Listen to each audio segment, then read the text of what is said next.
Welcome back. स्वागत है आपका फिर से इस यूट्यूब चैनल पे।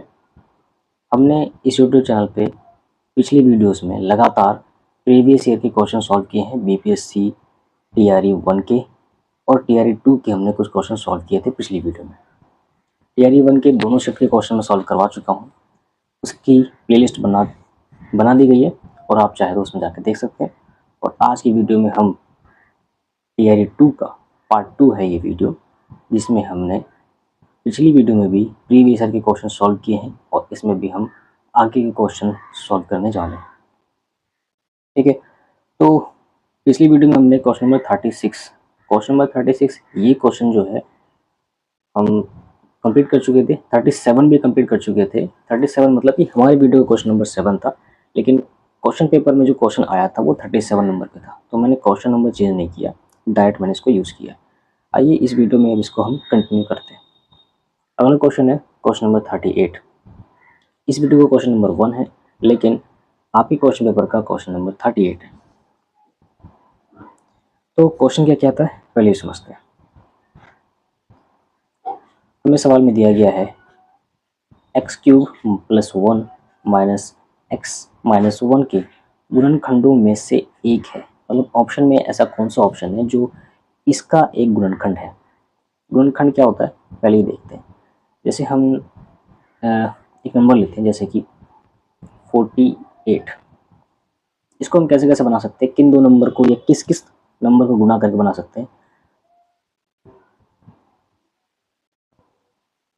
4 दूनी 8, 8 6 48, इन नंबर को गुणा करके बना सकते हैं 48। तो ये जो नंबर है जिससे मैंने इस नंबर को क्या करा, टुकड़ों में बांट दिया। कैसे टुकड़े हैं, एक गुणा के टुकड़े हैं। इन्हीं टुकड़ों को, इन्हीं खंडों को कहा जाता है गुणनखंड। तो हम चेक करेंगे अपने ऑप्शंस।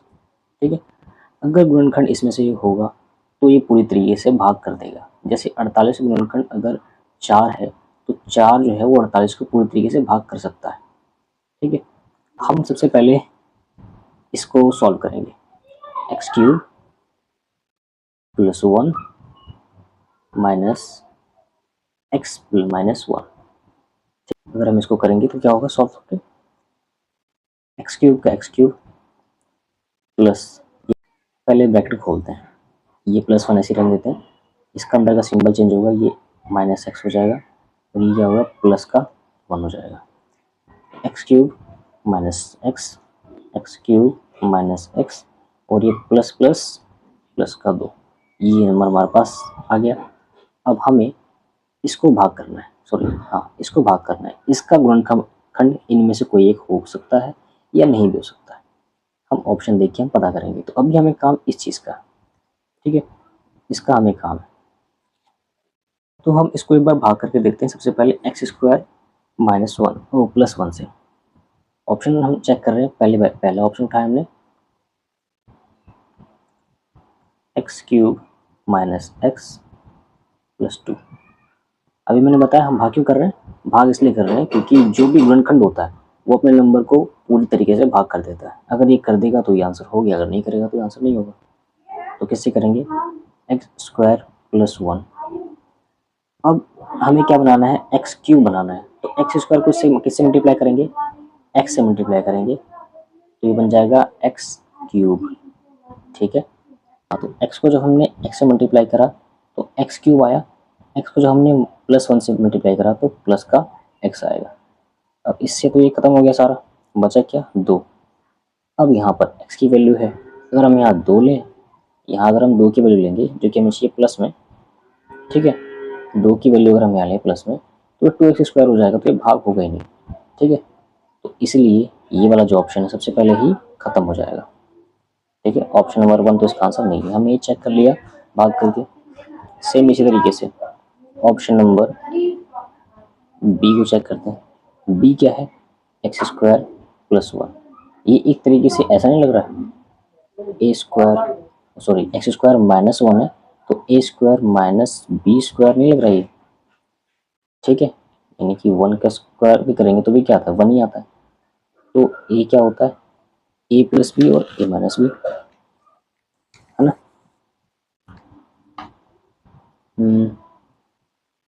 a + b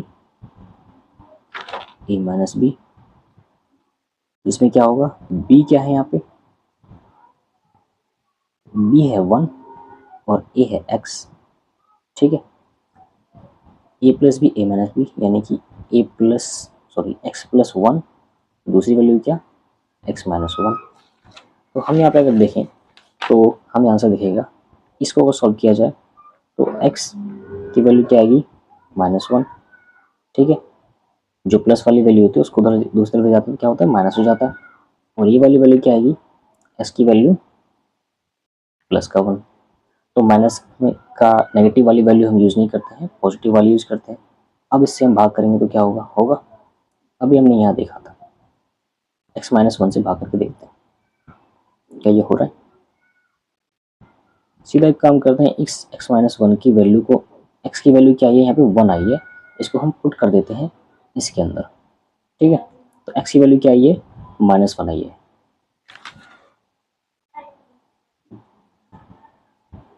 x की वैल्यू -1 किस में पुट करना है, x³ - x + 2 में, ठीक है। x की वैल्यू हम रखते हैं क्या, -1 तो 1 का क्यूब -1 + 2, 1 का क्यूब क्या होगा, 1 ही होगा, माइनस में 1 प्लस में 2, ये प्लस का है ये माइनस का है, तो प्लस माइनस माइनस कैंसिल हो जाएगा और क्या बचेगा 2। तो जब भी हम ऐसे करते हैं तो इसके अंदर इक्वल टू में क्या आना चाहिए था, 0 आना चाहिए था, लेकिन यहाँ पे क्या आया, 2 आया है। इक्वेशन में क्या होता है, इक्वल टू में 0 होता है, यहाँ पे लेकिन क्या है, 2 आया है। तो इसका मतलब ये भी इसका गुणनखंड एक नहीं है, तो x की वैल्यू जो 1 है वो भी इसकी वैल्यू आंसर नहीं है। तो ऑप्शन नंबर बी भी क्या हो गया, गलत आंसर हो गया, ए भी गलत आंसर हो गया। अब सी को चेक करते हैं, ऑप्शन नंबर सी क्या कह रहा है, ऑप्शन नंबर सी है x माइनस 1, ठीक है। इसको अगर सॉल्व किया जाए तो x की वैल्यू क्या बन जाएगी, -1 = 0, ये क्या हो जाएगा, x की वैल्यू 1, और x की वैल्यू 1 हमें यहाँ पे भी मिला था ऑप्शन 2 में, जिसकी वजह से हमारा इक्वल टू में 2 आ रहा था और वैल्यू 0 नहीं आ रही थी इक्वल में। इक्वेशन में क्या होता है, x³ - x + 2 = 0 होना चाहिए, है ना, लेकिन आंसर क्या आ रहा था, 2 आ रहा था, सेम x की वैल्यू 1 रखने पर। तो यहाँ पे भी आंसर नहीं होगा, यानी कि ऑप्शन नंबर सी भी इसका सही आंसर नहीं है।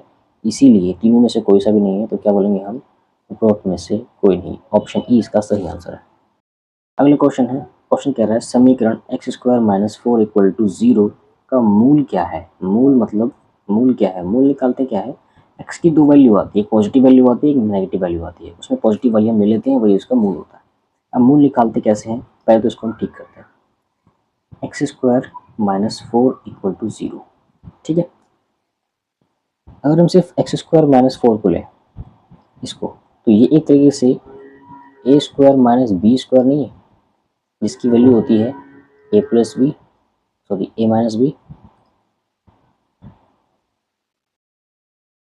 a - b, into a + b, जिसमें पहली वाली वैल्यू जो होती है वो a होती है, दूसरी वाली वैल्यू क्या होती है, b होती है।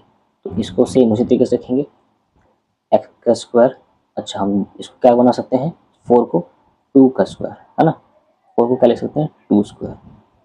यहाँ पे तो 4 ही लिखते हैं अभी फिलहाल के लिए, लेकिन यहाँ यूज करेंगे तो 2²। तो हो गया a² - b², ए क्या हो जाएगा, ए का स्क्वायर - b² क्या बनता है, a - b, यानी कि यहाँ पर a क्या है, x, यहाँ पर a है x - b, यहाँ पर क्या है 2, मल्टीप्लाई में a है x प्लस b की वैल्यू क्या है, b की वैल्यू क्या है 2। तो ये जो x की वैल्यू 2 आई यहाँ पे, यही इसका मूल है। अब हम इसे बारी बारी देखते हैं, x - 2 इसे क्या लिख सकते हैं, x - 2 = 0 लिख सकते हैं, और जब मान इस नंबर को दूसरी तरफ लेकर जाएंगे राइट साइड, तो क्या हो जाएगी, x की वैल्यू 2, एक तो मूल ये आया। इसको अगर हम सॉल्व करें तो x + 2 = 0 ये आएगा, और +2 को राइट साइड लेके जाएंगे तो क्या होगा, -2 हो जाएगा, और यहाँ पे x की वैल्यू क्या आई है, -2, और हमें पता है हम कभी भी मूल जो होता है -2 नहीं ले सकते, तो x की वैल्यू क्या आ रही है, 2। Option number A is the right answer, यही सही आंसर है इसका, ठीक है। आसान सवाल था। चलते हैं अगले सवाल पे। पिछले क्वेश्चन में थोड़ा सा टाइम लगा क्योंकि वो लेंदी है, ऑप्शन को बार बार सिलेक्ट करके चेक करने में टाइम लगा, लेकिन ये क्वेश्चन आसान था। अब आते हैं क्वेश्चन नंबर 40, हमारे वीडियो का क्वेश्चन नंबर 3। यदि 3x प्लस वाई बराबर है 5 के और x minus Y equal to 3 है, तो क्या बताना है? तो x की वैल्यू क्या है और y की वैल्यू क्या है ये पता करनी है। सारे ऑप्शन में यही दे रखे x की वैल्यू क्या है और y की वैल्यू क्या है। ठीक है, तो हम इसे बारी बारी सॉल्व करते हैं। सॉल्व करने के लिए सबसे आसान तरीका है, दोनों को हम क्या करेंगे, जोड़ लेते हैं। 3x plus Y equal to 5, दूसरी इक्वेशन क्या है, x minus Y equal to 3। दोनों को अगर हम जोड़ें तो क्या हुआ, 3x प्लस वाई, अगर सही तरीके से लिखें इसको आराम से, तो 3x प्लस वाई प्लस में x minus Y equal to, इधर वाली वैल्यू क्या है, 5 प्लस 3। अब देखिए यहाँ पे 3x प्लस एक्स क्या हो गया, 4x,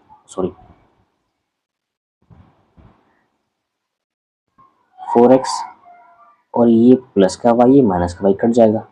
ठीक है, दूसरी तरफ क्या है, इक्वल टू के 5 और 3, यानी 5 और 3 को जोड़ेंगे तो क्या होगा, 8। 4x इक्वल टू 8, x की वैल्यू क्या आ जाएगी, 8। ये 4 जो भाग गुणा में है, यहाँ जाए क्या हो जाएगा, भाग में। तो x को हम 4 को कहाँ लिया हम, राइट साइड ले आया तो वो डिवाइड में आ गया। अब इसे हम काटें अगर, तो 4 के पावर से किस पे कटेगा, 2 पे। तो x की वैल्यू क्या है हमारे पास, x की वैल्यू क्या आ गई, x की वैल्यू 2। ऑप्शन में हमारे है x की वैल्यू 2, पॉजिटिव में 1 में है, तो हो सकता है ये आंसर हो। लेकिन हमें y की भी वैल्यू पता करनी है, तो y की वैल्यू क्या कैसे निकालेंगे, जब x की वैल्यू पता हो गई है, तो इन दोनों इक्वेशन में से या तो इसमें किसी एक में भी x की वैल्यू रख देंगे तो हमें y की वैल्यू मिल जाएगी। ट्राई करते हैं, अगर मैं इस वाले इक्वेशन में रखूँ x की वैल्यू को, जो की इक्वेशन है x minus Y equal to 3, x हमने निकाला 2, यहाँ रखते हैं 2, 2 माइनस वाई इक्वल टू 3। ठीक है, y को यहीं छोड़ देते हैं, 2 को ले जाते हैं राइट साइड में, तो minus Y equal to 3 minus 2, 3 minus 2 क्या हो जाएगा, ये हो जाएगा 1, माइनस वाई इक्वल टू 1। लेकिन ये वैल्यू वाई माइनस में नहीं हो सकता, तो इसलिए क्या करेंगे, हम दोनों साइड -1 से क्या करेंगे, मल्टीप्लाई कर देते हैं। ठीक है, दोनों साइड क्या करेंगे, -1 से मल्टीप्लाई करते हैं, तो -1 multiply minus Y equal to -1। ये हमने मल्टीप्लाई किया, पहले क्या था 1। ठीक है, पहले वाली वैल्यू ये रही, और जो नया मल्टीप्लाई करा हमने वो ये, ठीक, -1। तो plus minus minus minus plus, Y को 1 से मल्टीप्लाई करें तो पॉजिटिव का वाई इक्वल टू में क्या, प्लस माइनस माइनस, और 1 को 1 से मल्टीप्लाई करें तो 1, तो वाई की वैल्यू क्या मिली हमें, -1। एक्स की वैल्यू 2, वाई की वैल्यू -1, कौन सा ऑप्शन में है, एक्स की वैल्यू 2, वाई की वैल्यू -1, ऑप्शन नंबर ए के अंदर है, बाकी किसी में नहीं है। हमें एक वैल्यू निकाल के पता चल गई थी कि क्या आंसर है। ठीक है, लेकिन फिर भी दूसरा निकालना ज़रूरी है। अगर वैसे भी कोई दिक्कत नहीं है, अगर हम फर्स्ट सिर्फ एक्स निकाल के आंसर लगा दें तो भी चल जाएगा हमारा, क्योंकि बाकी में जो है एक्स की वैल्यू नेगेटिव में, तो इससे भी हमारा हिंट मिल जाएगा।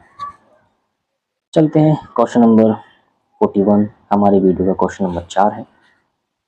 हाँ, ये थोड़ा कॉन्सेप्चुअल क्वेश्चन है, इसमें कुछ डीप नहीं है।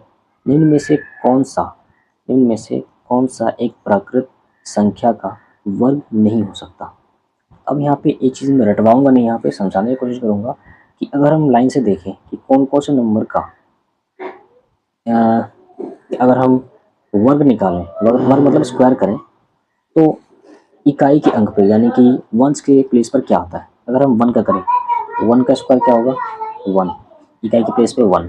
ठीक है, 2 का स्क्वायर, 2 का स्क्वायर होगा तो 4, इकाई के प्लेस पे 4। 3 का स्क्वायर करें, 3 तिया 9, इकाई के प्लेस पे 9। 4 का करें, 4 चौक 16, 4 का स्क्वायर 16, और इसकी इकाई के स्थान पे क्या आ रहा है, वंस पे 6 आ रहा है, यानी कि 1 4 9 6। 5 का स्क्वायर करेंगे तो 25, और इकाई की जगह पर क्या आ रहा है, वंस प्लेस पे 5। 6 का करें स्क्वायर, 6 6 36, इकाई के स्थान पे क्या आ रहा है 6, 7 का करेंगे 7 से तो 49, इकाई के स्थान पे क्या आ रहा है 9, 9 पहले भी आ चुका है, ठीक है 9 पहले भी आ चुका है। 10 का करें 10 सॉरी 8 का 8 का अगर हम स्क्वायर करें, ध्यान लगाए स्क्वायर, 8 का स्क्वायर करें 8 अट्ठे 64, 64, 4 पहले भी आ चुका है, यानी कि इकाई की जगह पर क्या क्या नंबर आते हैं हम यहाँ पर ढूंढ रहे हैं। 9 9 81, 9 का स्क्वायर करेंगे तो 9 9 81, एक एक पहले भी आ चुका है, 10 धाम 100, 10 का स्क्वायर 10 धाम 100, 0, यानी कि अब देखो जितने भी नंबर होंगे उनके लास्ट में क्या क्या आ सकता है, 1 आ सकता है, 2 है यहाँ पे नहीं, 3 है नहीं, 4 आ सकता है, 5 आ सकता है, ठीक है 6 है यहाँ पे 6 आ सकता है, 7 है क्या नहीं, 8 है नहीं, 9 है हाँ 9 आ सकता है, और फिर 0 आ सकता है। तो इकाई के स्थान पर 1 4 5 6 9 और 0 आ सकता है। जब भी आएगा तो वो एक वर्ग होगा, इनके इकाई के नंबर किसी भी नंबर के इकाई के प्लेस पर अगर ये हो तो वर्ग होगा। लेकिन जहाँ पे इनके अलावा नंबर है, यानी कि 1 के अलावा 2 बचा, 3 बचा, 4 5 6 7 बचा, 8 बचा, ठीक है, ये जहाँ पर हमें दिख जाए वो वर्ग नहीं होगा। अब ऑप्शन देखते हैं, लास्ट में क्या आ रहा है 1 आ रहा है, यानी कि ये वर्ग है, ये तो वर्ग है, इसने पूछा नहीं होगा कौन सा। 5 आ रहा है लास्ट में ऑप्शन बी के, तो ये भी वर्ग है, ये भी ऑप्शन सही है, हमें पूछा नहीं वाला। इसके लास्ट में 7 है, तो 7 किस में आ रहा है नहीं वाले में, तो ये हमारा ऑप्शन सही है, यानी कि 42,437 ऐसा नंबर है जिसका जो एक प्राकृत संख्या का वर्ग नहीं है, ठीक है। तो इसको याद रखना है, इसको रटना नहीं है, कई बार ना बहुत लोग रटवाते हैं कि ये नंबर आ गया तो वर्ग नहीं होगा, ये नंबर आ गया तो वर्ग होगा, क्यों होगा, इस वजह से यहाँ पे आपने देख लिया। ये गंदा हो गया, मिटा देता हूँ मैं इसको, चलो ठीक है। चलते हैं हम नेक्स्ट क्वेश्चन के ऊपर, इसे मैं लिख ही देता हूँ 2 3 और 7, ठीक है। ये दिख जाए तो मतलब वर्ग नहीं होगा इकाई की जगह पर, इकाई मतलब पहला स्थान ये वाला, और अगर ये नंबर सारे दिखाई दें तो वर्ग होगा। चलते हैं नेक्स्ट क्वेश्चन पे, अगर समझ नहीं आया तो आपको कमेंट में पूछ सकते हैं। चलो क्वेश्चन नंबर 42, क्वेश्चन नंबर 42 इसमें कह रहा है कि 1.5x बराबर है किसके 0.04y के, तो हमें बताना है क्या y माइनस एक्स और y प्लस एक्स, इसकी वैल्यू निकालनी है, ये दिया है और ये फाइंड करना है, ठीक है। क्वेश्चन मुश्किल नहीं है, क्वेश्चन आसान है। 1.5x equal to 0.045। अगर हम यहाँ पे एक चीज़ देखें, सबसे पहले हम दशमलव को हटा लेते हैं, ठीक है। अगर ये काटा तो एक के बाद दशमलव है, यानी कि 10 आ जाएगा नीचे, इसका दशमलव हटाएंगे तो एक के बाद 2 जीरो लगेगा, क्योंकि यहाँ पे 2 अंक है, ठीक है।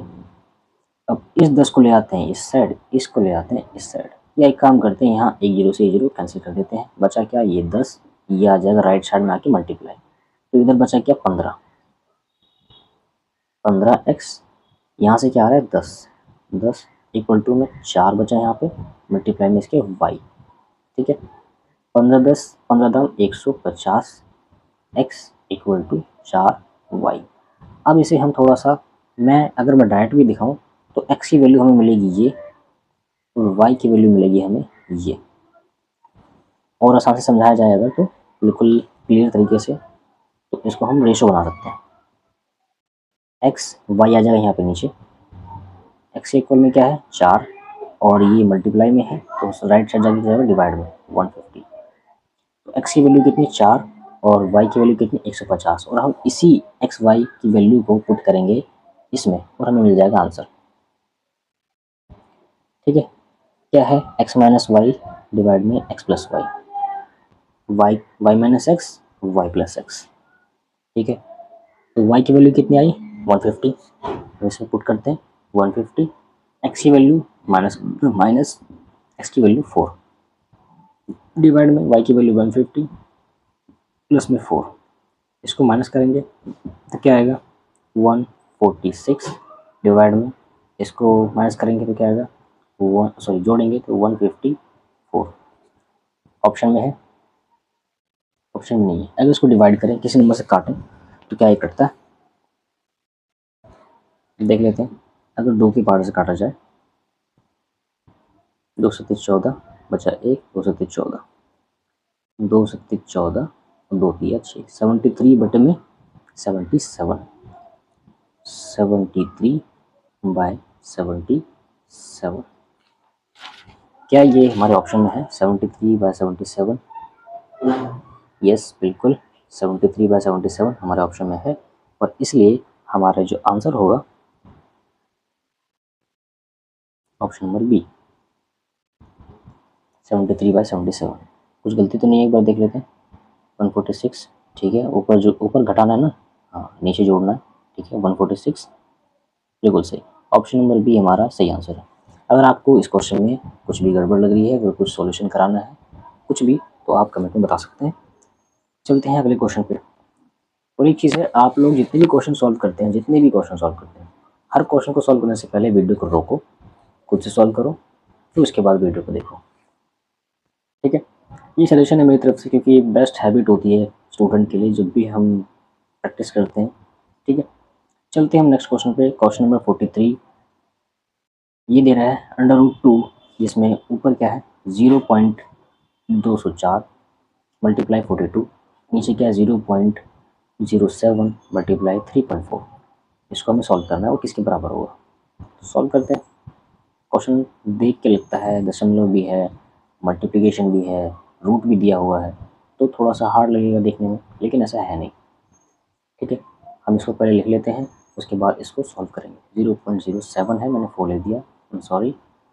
तो 7 मल्टीप्लाई 3.4। सबसे पहले इनके ना दशमलव हटाते हैं, ठीक है। अगर देखो यहाँ पे भी ऊपर देखेंगे तो 3 के बाद दशमलव है, 1 2 3 के बाद दशमलव, नीचे भी क्या 2 के बाद यहाँ, 1 के बाद यहाँ, तो ये दशमलव से दशमलव कट जाएगा, सारा खत्म हो जाएगा दशमलव। बचेगा क्या है नीचे, ऊपर ऊपर बचेगा 204 मल्टीप्लाई में 42, ठीक है। नीचे बचेगा 7 9 34। अब देखो मैंने ये डायरेक्ट कैसे काट दिया यहाँ पे, इसको मैं एक बार समझाता हूँ सही तरीके से। अगर मैं यहाँ से 2 जीरो का दशमलव हटाऊँ तो ऊपर क्या लगेगा 100 लगेगा। अगर एक दशमलव हटाऊँ ऊपर क्या लगेगा 10 लगेगा। और यहाँ पे 3 के बाद दशमलव है, नीचे क्या आ जाएगा 3 जीरो आ जाएगा। अब ये 3 जीरो से 3 जीरो कैंसिल हो जाएगा, तो बचेंगे ऊपर के नंबर, तो इसलिए मैंने डायरेक्टली उसे काट दिया, ठीक है। क्योंकि ये क्वेश्चन आपका हो सकता है। तो नीचे हमें क्या मिला 204 गुना 24 बटे में 7 गुना 34। तो 7 से 5 कटेगा, 7 6 42, और ये कटेगा 34 से 6 पे। एक बार देख लेते हैं, 34 को 6 से मल्टीप्लाई करके 6 चौक 24, 6 3 18 19 20, 240 यानी कि 204 यानी कि 6 पे कट रहा है। ऊपर क्या बचा हमारे पास, यानी कि अंडर रूट में बचा 6 मल्टीप्लाई 6, और इसका आंसर क्या होगा 6। Option number C is right answer. और हमारा ये क्वेश्चन सॉल्व हो गया।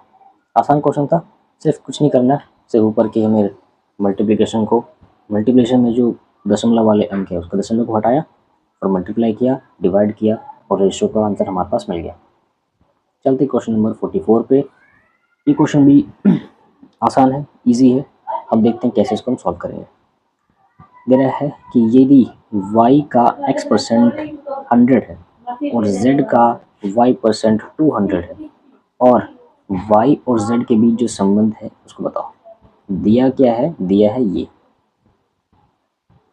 और पूछा है ये x और z के बीच संबंध बताओ। तो हम बारी बारी से सॉल्व करते हैं। दिया क्या है पहले उसको लिख लेते हैं। क्या दिया हुआ है, ये दिया है y का x%, y का के लिए मल्टीप्लाई x% यानी कि x बटे 100, कितना है वो 100 है। सवाल के हिसाब से हमने लिख लिया इसको, y का x% है 100। दूसरे में क्या बोल रहा है, दूसरे में कह रहा है z का y%, z का के लिए मल्टीप्लिकेशन 22 y%, परसेंट के लिए डिवाइड और मल्टीप्लाई, ठीक है। और ये कितना है 200, सवाल में ही दे रखा है 200। यहाँ पे हम क्या करेंगे, इस वाले को ले जाते हैं राइट साइड, डिवाइड वाले को राइट साइड ले जाते हैं, तो क्या होगा, लेफ्ट साइड में क्या होगा, y into X equal to में 10,000 यानी कि 10,000। ये क्या हो जाएगा, z multiply Y equal to में 20,000। ठीक है, अब हम इसमें देखें, अगर दोनों को इक्वल रखें, दोनों को क्या करें, इक्वल रखें, एक्स वाई, या फिर हम इसका रेशो बना लें, एक्स वाई क्या है, 1,000 है, 10,000 है, और वाई जेड वाई क्या है, वो 2,000 है, 20,000। यहाँ पे वाई से वाई कट जाएगा। ठीक है, क्या बचेगा, एक्स बटा जेड इक्वल टू 10,000 बटे में 20,000। यहाँ 0 से 4 0 कैंसिल। ठीक है, तो अब यहाँ पे हम क्या कर सकते हैं, x और y की हम वैल्यू निकालेंगे। यहाँ पे x बटा z जो आया है वो आया है 1/2। इसको मल्टीप्लाई कर देते हैं यहाँ, इसको मल्टीप्लाई करते हैं, मतलब क्रॉस मल्टीप्लिकेशन। तो ये 2x इक्वल टू z, तो z किसके बराबर आ गया, 2x के बराबर। ऑप्शन में है हाँ, z की value 2x। Option number B, z equal to 2x। ठीक है, आंसर में कुछ भी अगर समझ में ना आया हो तो आप कमेंट में पूछ सकते हैं। हम चलते हैं अगले क्वेश्चन पे, क्वेश्चन नंबर 45। क्वेश्चन नंबर 45 कहता है क्या, कि एक समबाहु त्रिभुज की ऊंचाई जो है वो 10 सेंटीमीटर है, इसका क्षेत्रफल बताओ। ठीक है, समबाहु त्रिभुज की ऊंचाई 10 सेंटीमीटर है, यानी कि हाइट इक्वल टू 10 सेंटीमीटर, और उसका हमें क्या निकालना है, एरिया। ठीक है, तो दिया हुआ है क्या, हाइट दे रखा है और हमसे क्षेत्रफल पूछा है, और हमें मालूम है कि जो ये त्रिभुज कौन सा, समबाहु त्रिभुज। समबाहु त्रिभुज जो होता है, समबाहु त्रिभुज की ऊंचाई वो कैसे निकालते हैं हम, वो निकालते हैं √3/2a। ए मतलब उसकी भुजा। समबाहु त्रिभुज कैसा होता है, जिसकी तीनों भुजा बराबर होती हैं, एक तीनों भुजा बराबर होती है, इसलिए तीनों भुजा को हम ए ही मान लेते हैं। ठीक है, और हमें इसकी हाइट पता है, सिर्फ ये क्या है, 10 सेंटीमीटर, और हाइट निकालने का फॉर्मूला हमें पता है। ठीक है, तो हम इसको दोनों को इक्वल रखते हैं। 10 किसके बराबर है, 3/2a। ये 10 क्या है, हाइट है, h, जो कि हमें क्वेश्चन में दे रखा है, और हम हाइट निकालते कैसे, एक मिनट, इसको मैं सही तरीके से लिख देता हूँ, उसके बाद हम यहाँ पे 10 को पुट करेंगे। h की वैल्यू, यानी कि इसकी h की वैल्यू कैसे निकालते हैं हम, समबाहु त्रिभुज के हाइट की वैल्यू होती है √3/2 मल्टीप्लाई a, और हमें h की वैल्यू दे रखी है क्वेश्चन में, हमें कितनी दे रखी है, 10। तो h की जगह पर क्या रखते हैं हम यहाँ पे, 10। h की जगह पर हमने रखा 10 इक्वल टू में √3/2। ठीक है, 3/2 मल्टीप्लाई में a। हमें क्या करना है, क्षेत्रफल निकालना है। अभी पहले इसको सॉल्व करते हैं थोड़ा सा, इसको ले जाता है राइट साइड में, तो क्या हो जाएगा, 10 दूनी 20 इक्वल टू में √3a। और अगर यहाँ पे a की वैल्यू निकाली जाए, a मतलब इसकी भुजा की वैल्यू, तो ये जो मल्टीप्लाई में √3 है, ये यहाँ के क्या हो जाएगा, डिवाइड में हो जाएगा।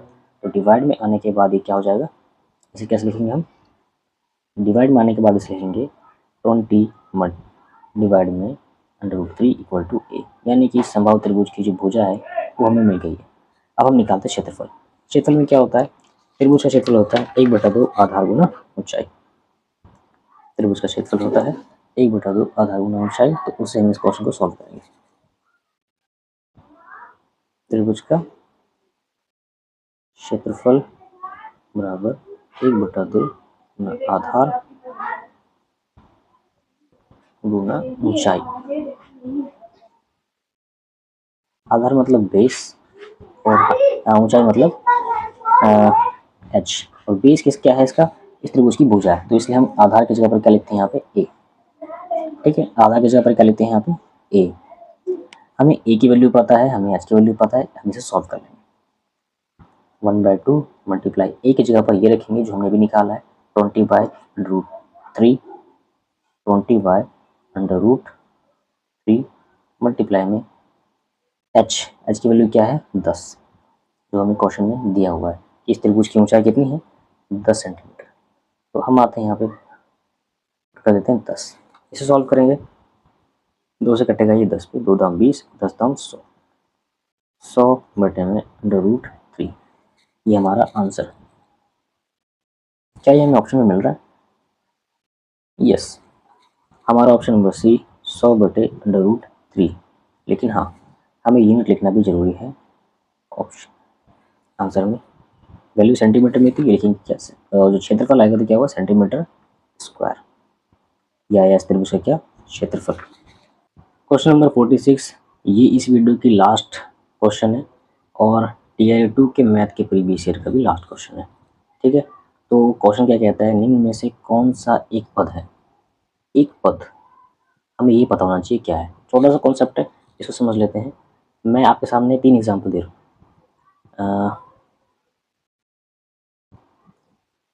पहला है कि अगर मैं लिखूँ ax², दूसरा लिखता हूँ मैं ax² + x, तीसरा लिखता हूँ ax² + x + 3, यहाँ प्लस माइनस कुछ भी हो सकता है। ठीक है, इससे कोई मतलब नहीं है। तो जब भी इसमें क्या है कोई प्लस माइनस नहीं है, दूसरे वाले में एक प्लस है, उसके दोनों साइड नंबर है, तीसरे वाले में 2 बार सिंबल है और उसके अंदर 3 बार कोई ना कोई वैल्यू दी गई है। ठीक है, यहाँ भी वैल्यू दी गई, मैंने नंबर कह दिया सॉरी। हाँ, तो जब ये अकेला होता है इसे कहते हैं एक पद। जब ये 2 नंबर है यानी कि 2 वैल्यू दी गई है, चाहे वो नंबर हो चाहे वो एक्स वाई दे रखा हो कुछ भी, तो जब 2 वैल्यू दी गई है तो वो क्या हो जाएगा द्विपद। ठीक है, और जब 3 वैल्यू दी होगी, 2 सिंबल आएंगे बीच में और 3 वैल्यू दी है तो हो जाएगा त्रिपद। और हमें क्या ढूंढना है इसमें से एक पद। एक पद वाला कौन सा है जिसमें कोई सिंबल नहीं होना चाहिए, प्लस लगा मतलब 2 पद हो गया, 2 बार प्लस लगा यानी कि 3 पद हो गया। इकलौता ऑप्शन नंबर ए ऐसा है जिसमें सिर्फ एक ही वैल्यू है, यानी कि हमारा ऑप्शन नंबर ए सही है। तो यहाँ तक हमारी वीडियो खत्म होती है और मिलते हैं फिर अगली वीडियो में, जिसमें मैं टीआरई 3 के प्रीवियस ईयर के क्वेश्चन करवाऊंगा। टीआरई 2 का मैंने सारा क्वेश्चन सॉल्व करवा दिया है, बहुत ही आसान तरीके से, बहुत ही ईजी तरीके से। और अगर आपको इसमें से कोई भी सवाल समझ में नहीं आया तो आप कमेंट के अंदर बता सकते हैं, या फिर खुद से सॉल्व करें। नहीं समझ आया तो भी फिर लास्ट ऑप्शन आपके पास कमेंट करने का ही है, तो आप कमेंट कर सकते हैं, मैं देखूंगा तो आपको रिप्लाई कर दूंगा, या फिर उन क्वेश्चंस के ऊपर जो आपको समझ में नहीं आया है उस पर एक दोबारा से वीडियो बना दूंगा। अगली वीडियो में बनाऊंगा टीआरई 3 के प्रीवियस ईयर के मैथ के क्वेश्चन के ऊपर, तो चैनल को सब्सक्राइब कर लें ज़रूर ताकि वो वीडियो आपको मिल जाए। और इस पूरी सीरीज़ का टीआरई 1 की शिफ्ट 1, शिफ्ट 2 और इन सारी वीडियो का जो आपको लिंक है वो आपको डिस्क्रिप्शन में मिल जाएगा। आपको लिंक देखने की भी ज़रूरत नहीं पड़ेगी, आप चैनल में जाइए, वहाँ पे प्लेलिस्ट के ऑप्शन में जाकर प्लेलिस्ट सर्च करेंगे तो आपको प्लेलिस्ट में सारी वीडियो लाइन से लगी हुई मिलेगी और आप उसको बारी बारी देख सकते हैं अब और अपनी प्रैक्टिस कर सकते हैं। तो मिलते हैं नेक्स्ट वीडियो में, आज के लिए फिर इतना ही।